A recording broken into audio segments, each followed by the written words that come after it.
In this video, I'm going to share what it's like being a middle school counselor.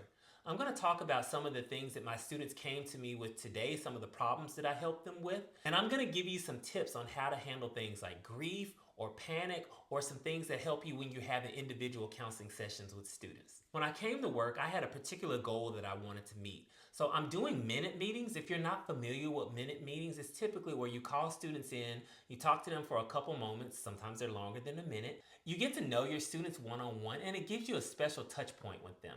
There are 420 plus students on my caseload, and today I was able to complete 18-minute meetings. I asked simple questions like, tell me a little bit about yourself. Well, that's not really a question, but it's a statement. I asked them what career or job they want to have when they get older. I asked them to tell me a little bit more about their family because I come from a very diverse school where we have students from over 40 different countries, so I always ask them about their background. It really helps to know. And one of the most important questions is, do you have an adult on campus that you can talk to when you're having a bad day? Even if they don't identify me, it's great for them to have at least one adult that they can talk to. So there were two boys that I met with particularly who expressed that when they're having a bad day, they don't really talk to anyone. They don't talk to their teachers. They don't talk to any adults. They kind of just internalize it until they get home. And so that's an opportunity as a counselor to let them know again that I am there for them as a support system. So I don't push, but I let them know that if they really are going through something, I don't want them to handle it on their own. So one particular student, at the end of talking about all those things, you could just see a smile on his face, but he asked me a very serious question. He said, Mr. Burnett, I just had a family death recently, about 3 weeks ago, and he asked me, am I supposed to still be sad? And so this was an opportunity for me to talk to him about grief and what that's like. I shared a little bit about my particular journey with grief because my mom just passed away in February. There are some days that are good, there are some days that are bad, there are some days that are easier than others, and then there are times when you can look back on your loved one and smile, or you do get sad. I let him know that his feelings are normal and valid and that grief is a cycle. If I had not called that student to my office for a minute meeting, I would have never known that he was dealing with grief, and he would have never felt comfortable sharing those things with me. So if you are not doing minute meetings, I would highly encourage you to do them. But here's the tip. You don't have to do them all in one sitting. You don't have to have a time frame. Just do a little bit at a time. I have 420 plus students on my caseload, and there's no way for me to do all of them all at once.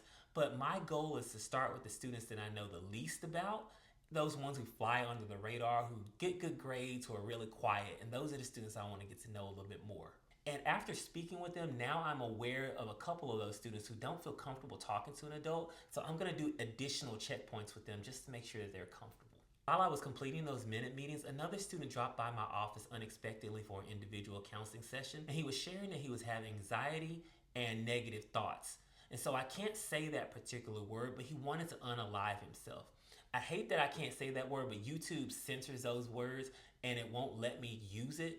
And I can't even put it in the caption, but you know what I mean. I had to do the Columbia rating scale. I had to talk to his family. I had to create a self-care plan for him.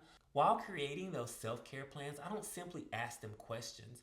I give them a worksheet with different options for coping skills. I let them choose and tell me the things that would help them to calm down or when they're having big emotions. And one particular thing that stood out with him is he talked about how he likes to visualize things. So I did a little simple exercise with him that I would encourage you to do if your students come in with panic attacks, stress, anxiety, or any of those big emotions. You can do a grounding exercise with your 5 senses. And I know you probably heard this before, but I do it a different way with visual arts. I give them a sheet of paper and I remind them of their 5 senses. I ask them to think of their happy place or a calming place, somewhere that brings them peace. And this particular student said that he likes the mountains. So he picked a setting. I told him to imagine that he was there and tell me some things that he hears, sees, feels, and when I say feels, I mean physically touching, tastes, and smells. I always encourage them that they don't have to be the best artist, but just simply draw how you feel.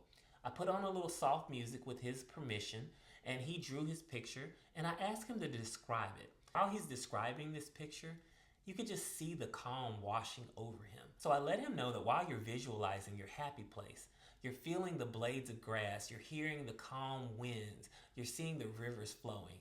Think about that when you're having those anxious thoughts. Remind yourself of how it feels when you're in your happy place. And that's a simple exercise that you can do with your students. I like to call it anywhere but here. So again, I met with 18 students today. I completed minute meetings. I learned more about my students. My target goal was those honor students who don't get in trouble, who make really good grades, and kind of just fly under the radar. And I felt really good about it because my students really enjoyed me taking the time to get to know them on a deeper level.